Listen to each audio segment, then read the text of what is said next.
साधु और सेठ की कहानी। एक बार कबीरदास जी यात्रा कर रहे थे। रास्ते में उन्हें एक गांव में बहुत प्यास लगी। वे गांव के बाहर एक कुएं के पास रुक गए। वहीं एक धनी सेठ अपने सेवक के साथ बैठा था। कबीरदास जी ने सेठ से पानी मांगा। सेठ ने उन्हें ऊपर से नीचे तक देखा। उनके साधारण वस्त्रों को देखकर उसे लगा कि ये कोई गरीब भिखारी है। सेठ ने अहंकार से कहा, तुम अपनी जाति बताओ, तभी मैं तुम्हें पानी पिलाऊंगा।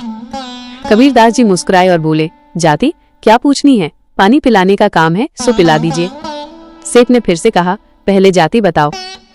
कबीरदास जी ने देखा कि सेठ जाति के अहंकार में इतना डूबा हुआ है कि वो एक प्यासे व्यक्ति को पानी भी नहीं दे रहा है। तब उन्होंने उससे कहा, देखो भाई, जब ये प्यास लगी है तो ये शरीर पानी मांग रहा है, क्या प्यास को भी कोई जाति होती है?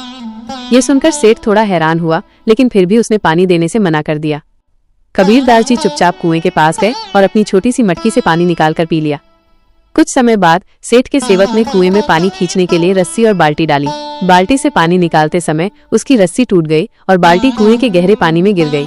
सेठ घबरा गया क्योंकि उसकी बाल्टी बहुत महंगी थी।